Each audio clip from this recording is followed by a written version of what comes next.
Greetings, and aside foolish. What's up, everybody? What's up?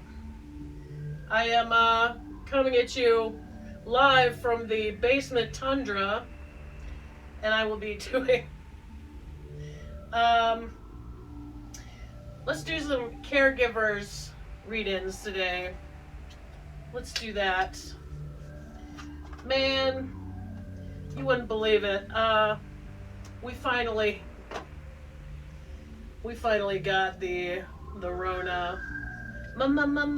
Corona.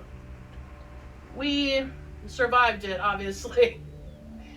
I have cockroach DNA. Another assassination attempt unsuccessful. Alright. You caregivers, listen, it's been a long time, right? It's been a long time, but I feel like, of all people, you'll understand. You know how things go sometimes. You want to do this, you want to do that, and then your caregiving duties kind of make you recalculate your entire schedule. That happens all the time, doesn't it? And unfortunately, we often forget that we also need care, right? We need care. You need to take care of yourself as well. It's hard to balance that. It's hard to balance that, especially if you have some guilt about not being 100% for the living creature that you're taking care of. All the time. All the time. Somehow, and this is, it's just how it goes, man. Sometimes we don't let ourselves off the hook. In some ways, that's probably how we ended up to be the designated caregiver of this living being that we're taking care of, right? But it's okay to save some percentage to take care of yourself. It happens sometimes. It happens sometimes. Sometimes when you need to take care of yourself, you gotta get help. You gotta get help. Sometimes when you're planning your month or your year or your week or whatever, maybe an option would be to carve out a little piece for yourself, little chunk of time where you can take care of yourself. You get a little bit extra sleep or make some phone calls to professionals that might be able to, help you out if you get into a jam, or really think about maybe the program that your living being is on, your loved one. And really assess, hey, maybe I don't need to be there every single day. Maybe I can skip a day here and there. Because they need you. They need you. But you also need you as well. And if you need me to write a little note and pin it to your jacket saying that Foolish said it was okay to take some time for yourself, I will do that. Right, Moody? Moody's busting some stick outs. Think so? No, this one. Oh, Moody.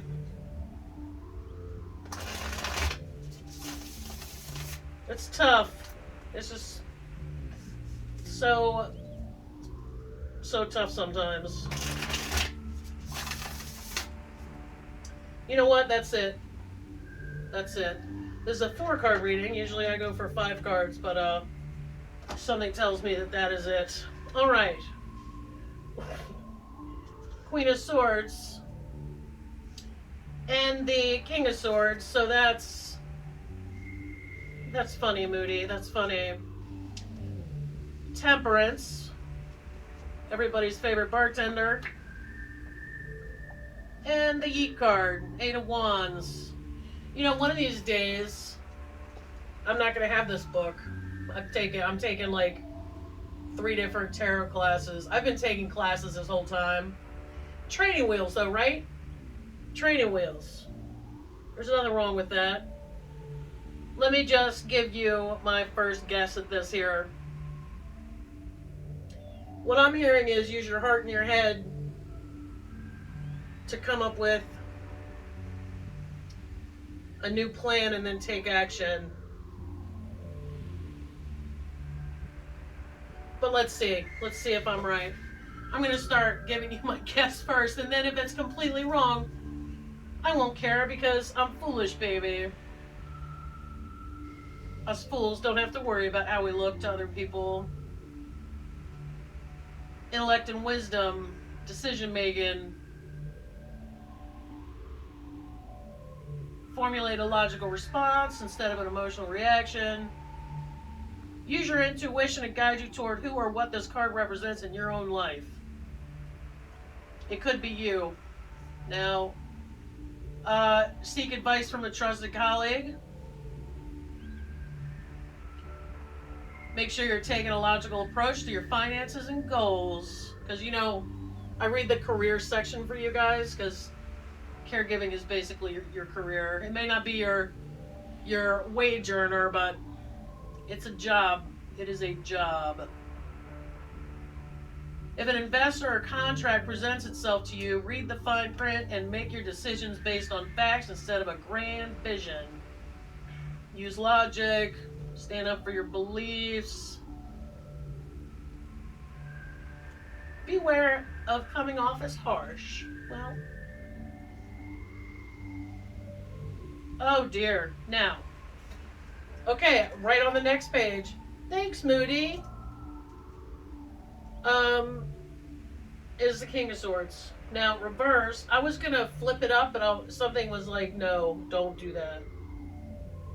If I wanted it flipped up, I would have done it. That was basically what Moody said to me.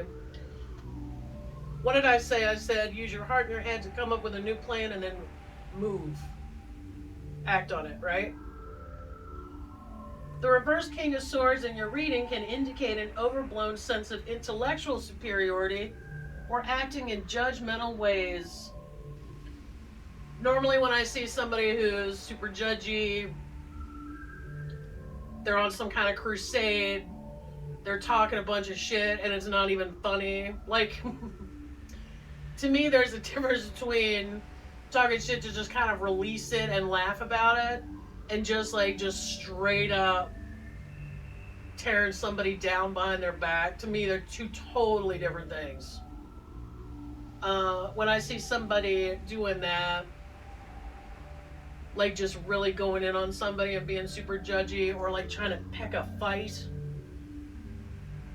I know that that person is in a very bunchy place. And I usually end up feeling kind of, not pity, but just like, man, we've all been there, you know? It's like the human experience to run around and get bunchy, which it just kind of shuts us off and puts other people off from us. And really, like, I don't ever take offense to it because I'm just like, dude, you're only hurting yourself. Like, why are you hitting yourself, right? You may be fighting against controlling behavior, yours or someone else's, which works directly against the flow of your intuition and divine timing. Let go of the need to control the details and actions of others to rebalance this energy. Get spongy. Shocker. Spoiler alert. Every single reading on this channel, get spongy. The flow of your intuition. Divine intuition, divine intuition. Go with your intuition, stop controlling it, right? Follow your heart, I guess, one could say. Now that I came up with that little, like, intuitive flash or whatever, now I'm going to be, like, making all the cards sound like I was right. That's a perfectly human experience as well. There's no shame in that. I'm not ashamed to admit I do stuff like that. All right. Hopefully this is still helpful no matter how much internal chicanery I'm committing. All right. Oh, this, okay. Moderation, harmony, divine timing. Really? When you're working toward achieving something in your life, you don't have to do it alone. Call upon divine assistance for help, look for signs, and follow inspired guidance when those signs appear before you.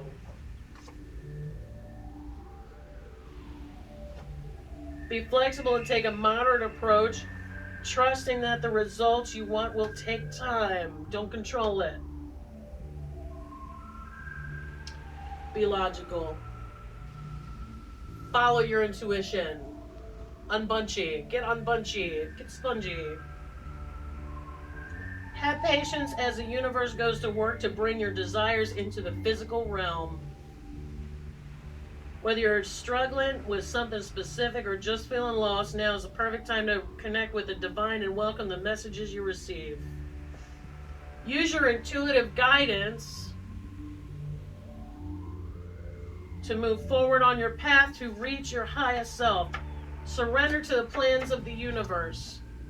You know what's funny about that? I've been seeing it, especially recently. This is just a general observation from my field research.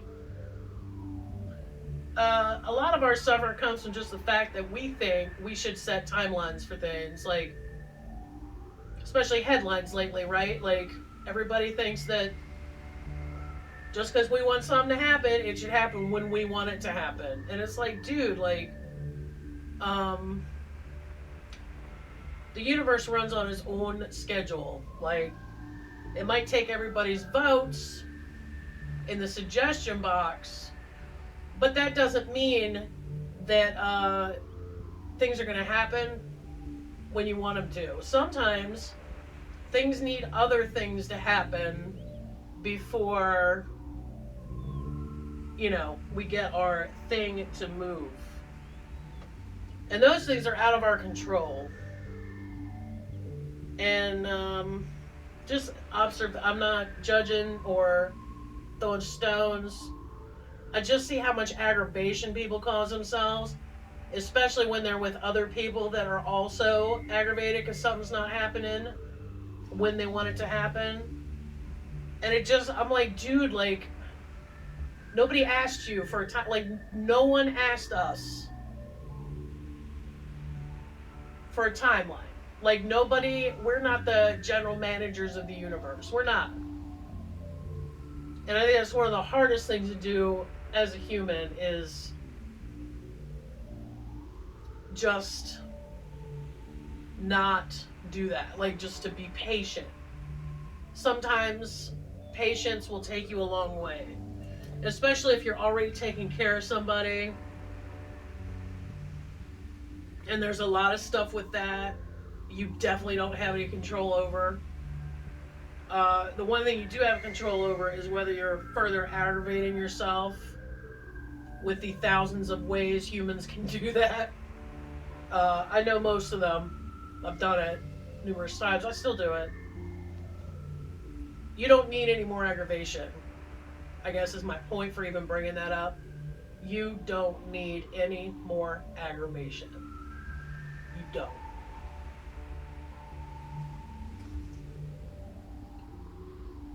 Surrender to the plans of the universe. I like to get as far as I can on my own and then just be like, well, now I'm just going to stop paying attention to it. You know, go work on something else. Watch pot never boils, blah, blah, blah, right? Now, here we go, the Yeet card, which, I love this card. I would love this card. This is very, I feel like Camp Foolish is pretty yeety, right? Sometimes a little too much. Movement, quick action. Which is so funny, because I also like the sloth way. the sloth. Like, you don't see the sloth getting all wrapped around the axle because something hasn't happened by a certain time, right? Sloth is like, listen, it ain't up to me. I'm gonna relinquish control of the timeline. I'm just gonna lay back here and just like reach for my veg, you know, and move as slow as possible to conserve energy. Sometimes it's good to be the sloth. Sometimes. Eight of Wands, yeet. Incoming news sparks a series of events that change your trajectory. You find yourself where you need to be and in the company of the right people. Flow with the current. Intuition. Temperance. We got water down here. 1 foot in the water, 1 foot on the land, or the rock, or whatever that is. Events move quickly. Everything falls into place without you needing to push for a particular outcome or playing control freak. Right? It's going to happen. Life is moving you very quickly toward your personal goals, so go with the flow. And you'll have the energy you need to take on whatever life has to offer. Might even be traveling, I don't know. That seems like a leisure activity. Relax and ride the wave of excitement. Abundance is coming. Everything. Ideas, plans, everything. Good stuff. All the good stuff is coming, right? If you can get spongy. I like this. You know what, Moody? I like the 4-card reading. We didn't need a 5th card at all. This wraps it up. Moody's like, we're done. We're done here. Hopefully this is at least one of you, because this sounds pretty exciting. Stay spongy. Stay spongy.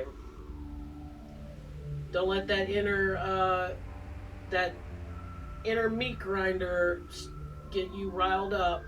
Maybe pay attention to the stuff that you're exposing yourself to, maybe. Because we got a job. We have some exciting stuff coming if we can stay spongy. Go with the flow, divine timing. Seek guidance from the divine, right? That's what our favorite bartender's telling us. Pretty exciting. I think this is one of your better readings, honestly. Thank you for joining me, and I will see you at another time.